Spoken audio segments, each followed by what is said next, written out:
Ons het die laaste 4 weke het ons gesels oor liefde, vriende, genesing en gebed. 4 sleutels dink ek van enige gemeente: liefde, vriende, genesing en gebed.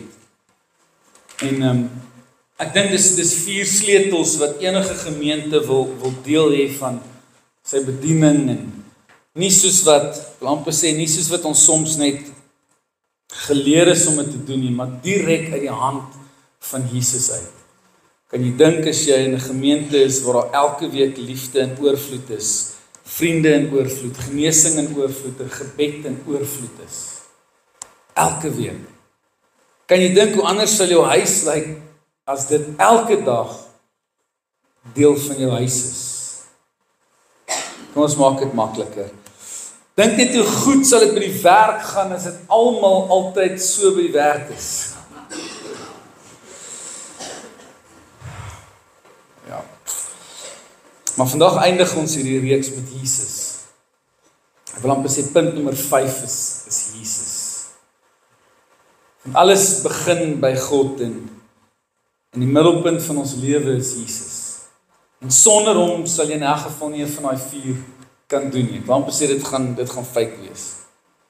Dit gaan nie reël wees nie. Dit gaan nie werklik wees nie. Wanneer laas het jy met iemand gesels en terwyl hy so praat, dan staan en dink jy vir jouself, ja, jy praat nou groot nonsens.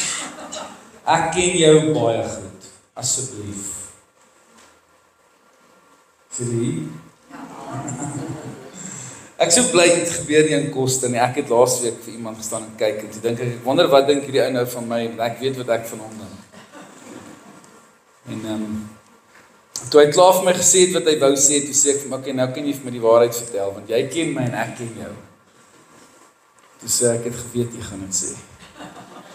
Vir jare en jare en jare, en selfs al in die Bybelse tyd, is mense so beheer, gedreig, gemanipuleer en gedwing om dinge te doen volgens mense se opinies en laat me sê dogmas en wette en allerlei sulke goed. Tot vandag toe nog is dit ongelukkig so dat ons baie keer selfs in kerke, veral in kerke, mense so beheer deur net wette.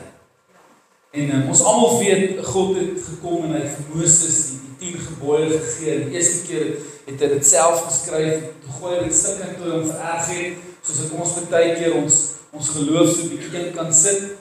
Ek dink nog die hele storie gelees, het iemand eendag vir my gesê, hy het hom so vererg, hy moes ongelukkig 'n bietjie geestelike verlof vat vir 'n oomblik. Maar hy het bely en hy vra om verskoning daarvoor. Maar ons raak soms kwaad en dan verloor jy so bietjie jou waardes. En dan die tweede keer interessant sê God vir Moses, nou gaan jy dit self doen. Ek wil hê jy moet iets doen, want ek weet nie of jy dit weet nie. Partykeer as jy die eerste keer iets verniet kry, dan besef jy nie regtig wat die waarde daarvan is nie. Die eerste keer gee iemand net vir iets, tweede keer as hulle vir jou, nou moet jy 'n bietjie werk daarvoor. Jy gaan nie net alles net verniet kry nie. Al die heilige ouers sê ja.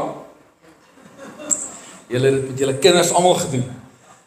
Jy gaan 'n bietjie werk om dit te doen. So dis niks niets nie. God sê vir Moses, jy gaan 'n bietjie werk en God probeer dit doen om die mense te help om hulle te beskerm, om hulle veilig te hou.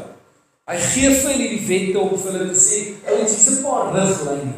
Ek wil hê jy moet hierdie probeer volg, want dan gaan jy veilig wees. Jou man en jou vrou gaan veilig wees, en mense om jou gaan veilig wees, jou gesin gaan veilig wees. Maar die mens, ek wil amper sê, ruk altyd alles uit verband uit. En ek dink tot vandag toe nog, waar God eintlik vir ons hierdie 10 wette wil gee, om ons te waarsku, te help, te lei, gaan die mense en hulle maak dit 'n straf amper. Want as God liefde is, kon ek nog nooit verstaan, hoekom hy dit sou bedoel het, dat jy moet suffer onder dit. Ek het nou gaan lees die 10 gebooie. Moenie steel nie, moenie egbreek nie, moenie moord pleeg nie. Dis waarskuwing. As jy dit doen, is daar nagevolge. As jy dit nie doen nie, is daar goeie gevolge. So dis 'n riglyn.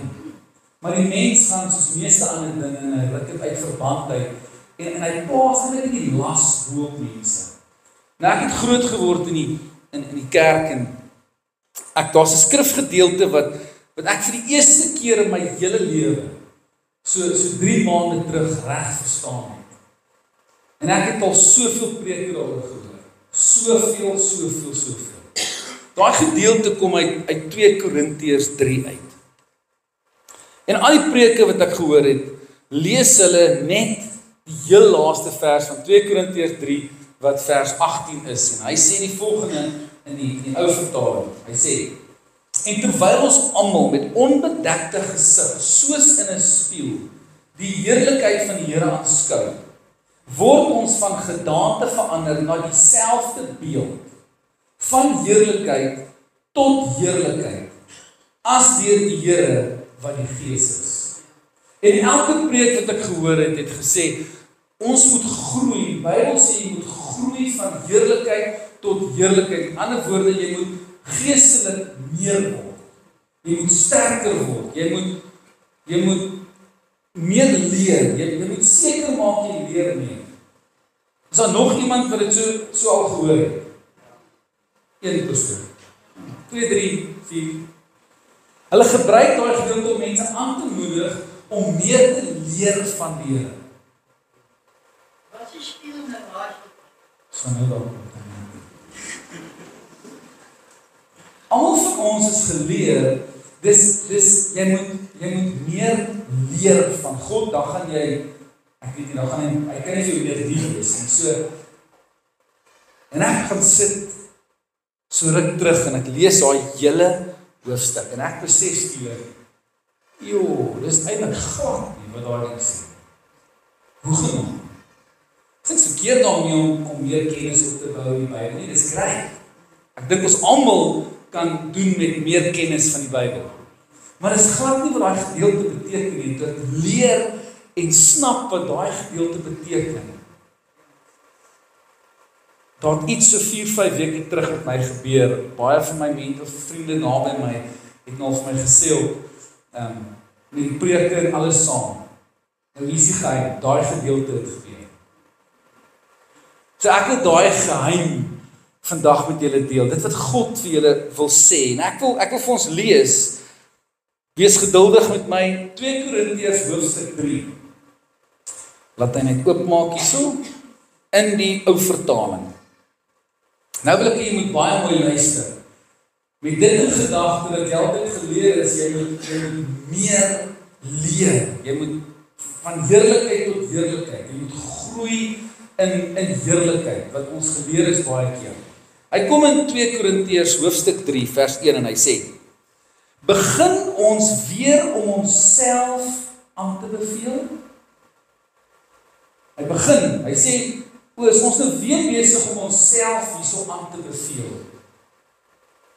Tot dit lees te sê, okay, maar net daar, vers 1, die eerste reeltjie gooi klaar daai wat ek nou geleer het vir jare uit. Want dit gaan nie oor my. Hy gaan verder en sê, of het ons miskien so sommige aanbevelingsbriewe nodig van julle? Julle is ons brief, geskrywe in ons harte, geken en gelees deur al die mense. Omdat julle duidelik 'n brief van Christus is, deur ons diensberei, geskrywe nie met ink nie, maar met die Gees van die lewende God, nie op kliptafels nie, maar op vleestafels van die hart. So 'n vertroue het ons deur Christus by God. Nie dat ons uit onsself bekwaam is om iets uit onsself te bedink nie, maar ons bekwaamheid is uit God. So gaan hy nou aan en aan, en ek probeer die hele tyd vir ons sê, ek wil hê met een ding besef, daar's niks wat jy kan doen. Dit kom alles deur die Gees. Dis 'n geskenk vir jou. Jou kennis wat jy leer, jy kan maar hele hoofstuk hierdie week gaan deurlees elke keer. Hy probeer vir ons verduidelik en vir ons sê, hy gaan nou verder en sê, toe Moses hulle hierdie wette gekry het, was daar 'n sluier voor hulle oë gewees. Hulle was in 'n mate met al die wette en goed so verblind om net te maak soos wat net daai sê. En almal moet net in daai boksie pas en as jy nie daarin pas nie, dan is jy niks. En jy kan daai stuk gaan deurlees. Ek gaan aangaan na vers 12 toe. Hy sê, terwyl ons dan sodanig gehoop het, gebruik ons baie vrymoedigheid, nie soos Moses nie, wat 'n bedekking oor sy aangesig gesit het, sodat die kinders van Israel nie die oë kon vestig op die einde van wat moes vergaan nie. Vers 14, maar hulle sinne is verhard, want tot vandag toe bly by die lesing van die Ou Testament dieselfde bedekking, sonder dat dit opgelig word. Die bedekking wat in Christus vernietig word. Nou kom ek verduidelik net gou vir julle.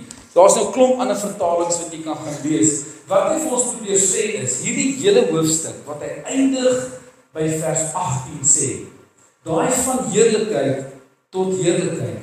Die eerste heerlikheid waarvan hy praat is, ons gooi nie die Ou Testament weg nie. Dis 'n realiteit. Dis deel van God. Alles in die Ou Testament wys na Jesus wat sou kom. Al die offers wat gebring is, al die maniere wys alles na Jesus wat sou kom. Maar hy sê, dit was daai heerlikheid. Nou is daar 'n nuwe heerlikheid. Het jy al ooit gelees van die eerste Adam, die laaste Adam, die tweede Adam, Jesus? Hierdie is eintlik 'n uitnodiging om vir jou te sê, wil jy nie graag van daai ou manier van al die wette en straf en alles wat so oor jou kop gehang het, wil jy nie vir 'n oomblik nou van dit af beweeg, nie dit afskryf nie. Jesus sê uitdruklik in sy Bybel, in die Bybel, nie sy Bybel.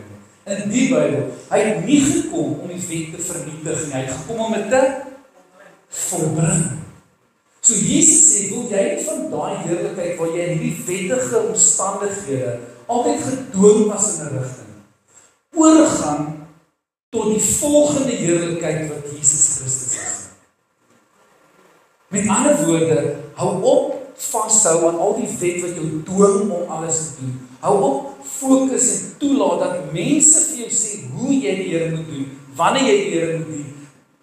Hou op daarmee. Wil jy net begin fokus op Jesus Christus, wat die begin en die volëinder van jou geloof is?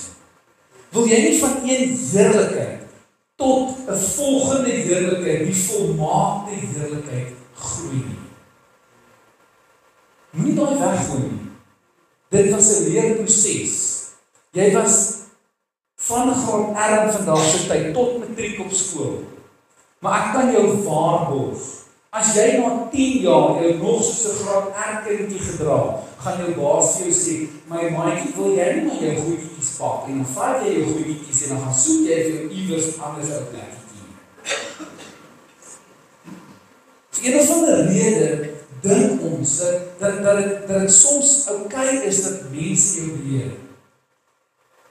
Meeste jong mense met wie ek praat, sê altyd, ek kan nie wag dat ek net in die huis uit kan kom en ek net my eie ding kan doen. Sê, go for it. Byt vas. En almal van ons wat hier sit het al gesê, dit was al baie lekker dat my ma vir my gesorg het.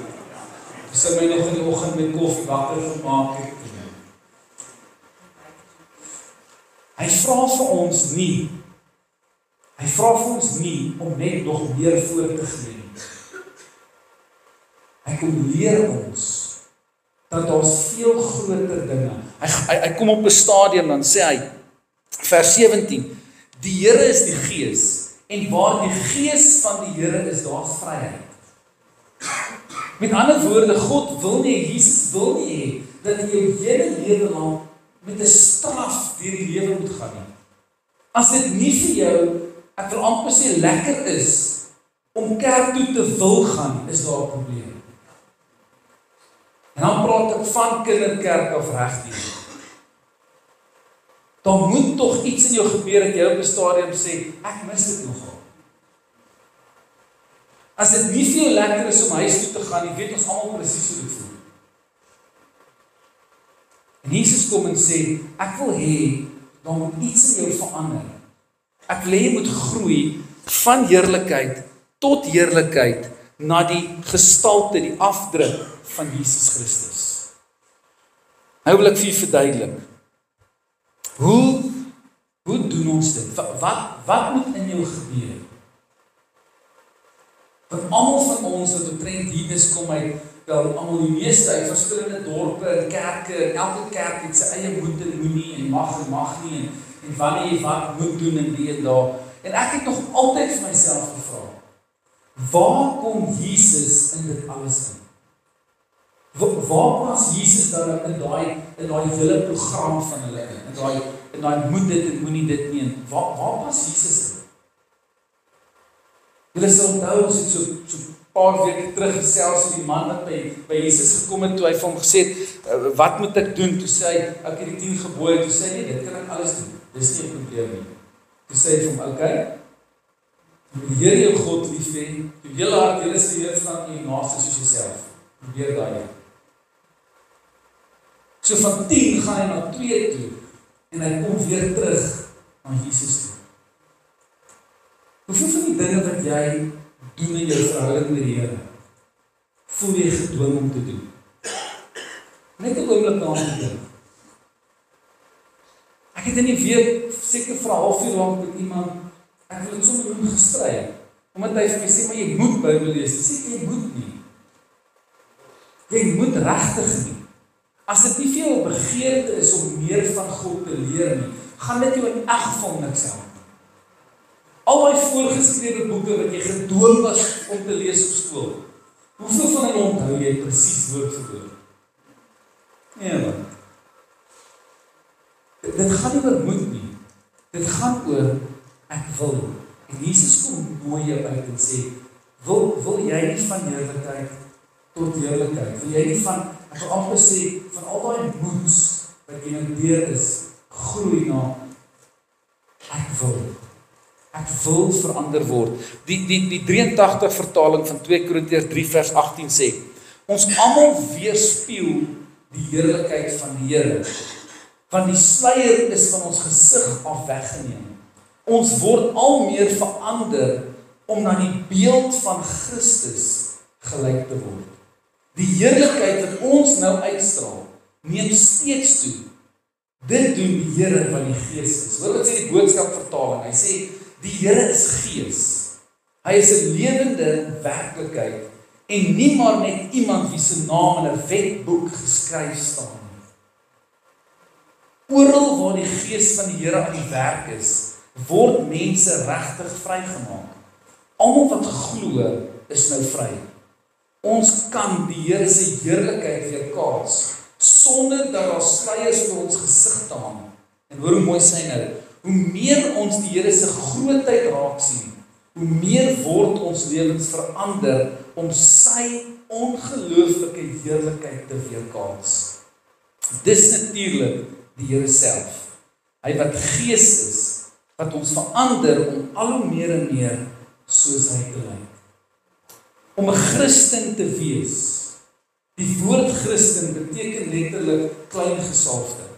Jesus is die gesalfde, en as jy jouself Christen noem, dan beteken dit klein gesalfde. En dit beteken, as jy 'n volgeling of 'n disipel of ek wil amper sê, daai Christen wil wees. In Engels het iemand so mooi gesê, hy sê, someone who follows one master in order to become like him. Jy sê dat jy Christen is, beteken dit dat jy een meester volg, en jou enigste doel is om presies soos hy te word. Dis wat dit beteken.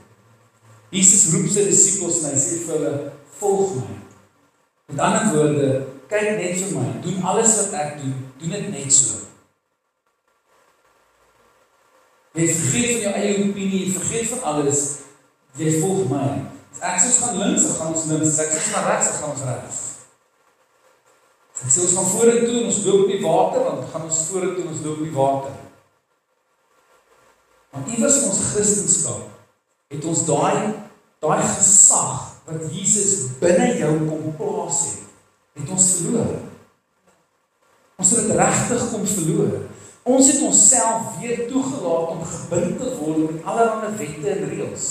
Ek wil gou vir julle iets verduidelik. Hier's 'n bottel Energizer, maar ons het water in, gewone water. En as hierdie bottel Jesus kan verteenwoordig vandag. En ek vat hierdie bottel en ek gooi die water daar binne in. Is dit presies dieselfde water wat nou hier is? Presies dieselfde. So as Jesus kom en sê, alles wat ek van die Vader gekry het ek vir julle kom gee. Kom gee hy dit vir jou. Jy word 'n Christen, wedergebore, daar sy. Dit wat in Jesus is in jou. En nou wat ons nou doen, is ons begin na mense luister, en na wette, en na allerlei menslike instellings, van hoe en wat en waar. En die probleem is, al wat ons doen is, ons laat toe, dat daai volheid van Jesus, nie reflekteer in ons eie lewe. En dan spandeer ons net soveel tyd, in plaas van om al meer en meer van hom te wil hê. Dis presies hoekom Jesus vir daai vrou by die put gesê het, as jy eens een keer van hierdie water wat Jesus verteenwoordig gedrink het, sal jy nooit weer dors word. Jou begeerte na meer van Jesus, om meer van hom en meer soos hy te wil wees, gaan groter en groter en groter word. Dis presies hoekom. Maar ongelukkig in Suid-Afrika veral, omdat ons totale vryheid van Christendom het ons so groot krag van Christus verloor. Ons word groot as Christen. Het jy ooit gehoor, hoe roep iemand uit na die Here, wat nie groot geword het in 'n Christelike huis nie, wat voor 'n keuse moet staan, wat sy kop afgekap gaan word as hy erken dat hy Jesus Christus glo. Besef jy die waarde van Christendom nog in Suid-Afrika? Of is dit net 'n gewoonte want dit so groot geword? Ek het laasweek gesê, toe ons gepraat het oor gebed, 'n ma wat baie bid, roep skielik anders uit in haar grootste nood. Hoeveel van dieselfde wat in jou is, word gereflekteer? Hoeveel van dit wat Jesus self in jou kom uitgooi, laat jy eintlik onderdruk as gevolg van menslike reëls, menslike wette? Dis so hartseer om te hoor en te sien hoe mense die Bybel net toepas soos wat hulle voel en wil. Dis so hartseer. Besef julle dat Christene die enigste geloof is wat verskil oor 3 van die belangrikste dinge in die Bybel. Geen ander geloof het so iets nie. Baie jare terug, toe ek 'n jeugpastoor is in my laaste jaar, het ek gewerk by 'n maatskappy en ek het by 'n plek in Rustenburg 'n man wat van ander geloof gaan werk doen. En toe hy nou hoor wie hy is, sê hy vir my, die man is baie interessant. Ek sê wat toe, my sê, julle erken en julle sê dat julle die enigste God en julle bid Jesus. Ek sê, maar ek verstaan nie lekker. Ek sien nooit dat julle ooit in eenheid saamkom of enige sulke goed te doen. En hy man sê daai dag vir my, kom ons kyk na die doop, kom ons kyk na hierdie, kom ons, hy sê, wat is nou eintlik reg? Sê jy vir my wat is reg? En ek sê vir hom in die denominasie wat hy sê, nee, jy kom ons nou nie vir my sê, wat is nou reg? Ek wil by jou, hy sê, jy is nou geleer, wat is reg? Weet jy hoe voel dit om 21, 22 iewers te stom geslaan te word deur 'n ou wat jy nader begin wonder, ek weet wat of jy sê. Dis Christendom. Dis hoekom ek sê, ons laat soms toe dat wette ons beheer en ons kom nie by Jesus uit. Ek wil vanmôre vir jou vra, wil jy nie vir 'n oomblik van alles vergeet en net by Jesus self uitkom nie. Dis hy wat jou red. Dis hy wat jou gesond maak. Dis hy wat jou verder vat in die lewe. Geen wet gaan jou red nie. Onder geen omstandighede nie. Dis net Jesus wat dit doen. Geen geloof kan deur iemand anders behalwe deur Jesus by hom uitkom. Hy is die deur, hy is die weg, die waarheid en die lewe. Niemand sal na die Vader toe gaan behalwe deur hom alleen. As jy nie met jou eie mond bely en hom aanneem nie, wil ek vanmôre vir jou sê, het jy al by Jesus self uitgekom, of het jy deur een of ander wet of tradisie of something? Hy gaan verder. Hy gebruik 'n voorbeeld van 'n fotostaat. Hy sê Jesus wil hê dat ons 'n afdruk sal wees. As mense jou sien, dan moet hulle hom sien. Om letterlik 'n fotostaat te maak. Nou ek weet dis nie so maklik. Ek weet hoe moeilik dit is. En dis hoekom Jesus kom en sê, Tony Evans, Amerikaanse predikant sê, as a Christian, we need to advertise Jesus. Not through our words, but through our lives. Nie deur ons woorde nie, maar deur jou lewe. Adverteer jou kerk net Jesus. En dit wat hulle leer, dit wat hulle doen, is dit Jesus en hom die gekruisigde. Ek is so lief vir Paulus se woorde, wat Paulus op 'n stadium kom en sê, wat is die ander evangelie wat julle skielik verkondig? Daar's geen ander evangelie nie. Dis Jesus Christus en hom die gekruisigde, klaar. Kom na my toe, almal wat vermoeid en belas is. Nie jaag enigiemand weg en belet hulle om kerk toe te kom of omdat hulle iets verkeerd gedoen het nie. Almal doen sonde. Bring hulle na Jesus toe. Jesus sê vir sy disippels, nee, los die kinders, laat hulle na my toe kom. Hoe gaan ons mense by Jesus uitkry? Hoe gaan ons dit doen? Nie by die kerk nie, nie by 'n wet nie by Jesus. Hoe gaan ons dit doen? Ons laaste 4 weke se reeks. In die eerste plek, liefde. Ware, opregte, rein liefde. Sonder die liefde is ek niks. Dit is die eerste gedeelte van ons reeks. Wat is liefde? Die tweede manier hoe ons mense by Jesus gaan uitkry, is om 'n dakbreker vriend te wees. Onthou die dakbrekers wanneer ek stikkend is, wanneer ek net nie meer kan nie, om 'n vriend te wees wat sal sê, ek sal die dak oopbreek, maar jy gaan by Jesus uitkom. Ek sal enige iets doen, maar jy gaan vandag by Jesus uitkom. Hy buurman wat jy werklik, hy moet by Jesus uitkom. Dakbreker vriende, nie 'n buddy nie. Dis almal net buddies, vriende. Trots jy is bereid om jou eie tyd, eie moeite, alles in te sit om te sê, hierdie ou moet by Jesus uitkom. Dis 'n begeerte in jou hart. In die derde plek, genesing, gees, siel en liggaam. Nie net mense wat liggaamlike siektes het genesing nodig nie. Daar's meer stikkende mense, gebroke mense, as letterlike siek mense. Dis wat statistieke gesê het. Dat meer mense se harte, se siel, se gedagtes, se emosies verpletterd en stikkend is, as wat daar mense is wat siek is. Ons is bekommerd oor hospitale wat oorloop van siek mense. Ek dink ons moet begin bekommerd raak dat daar nie meer mense in kerke is wat sielkundig en geestelik siek is nie. En in die vierde plek, gebed.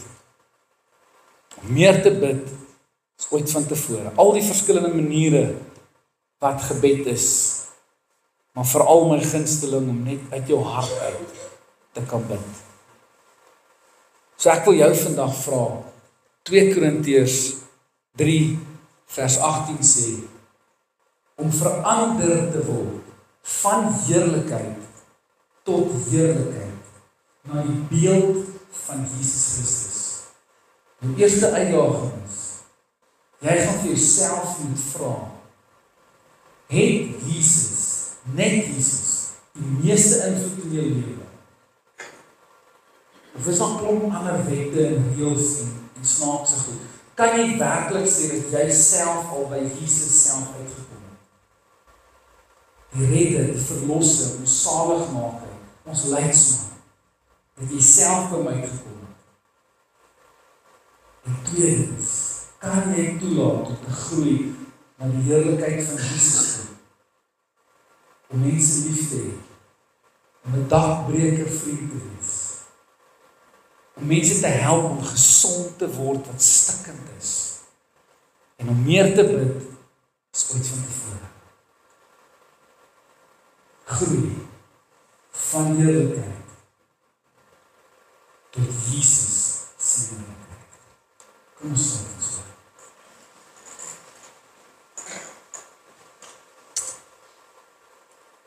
Here, ek weet,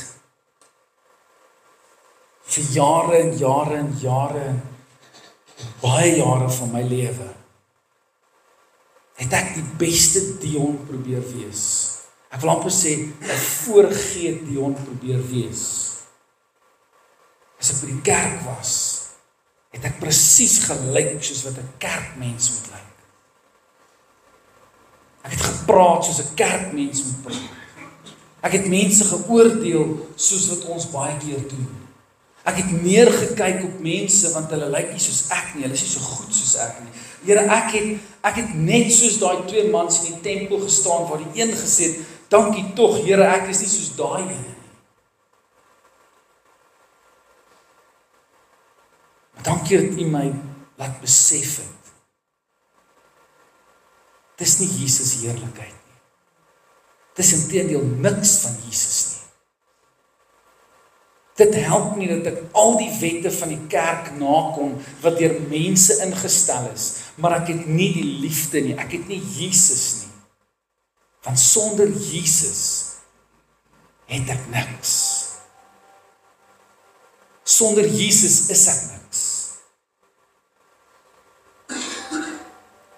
Dis goed dat ons in kerke behoort, ons moet deel hê aan die liggaam van Christus. Dis goed dat ons die Bybel meer en meer leer. Dis belangrik. Ons moet die woord van God ken. Dis belangrik dat ons groei in elke area van ons geestelike lewe, Here, maar dis die mees belangrik dat ons van daai heerlikheid dan nou sal oorbeweeg na Jesus heerlikheid. Van heerlikheid tot heerlikheid, na die afdruk, die beeld van Jesus Christus. In plaas van om meer van myself te dink, om nederiger te word. In plaas van om myself hoër as ander mense te ag, om liewer laer te sak na hulle toe.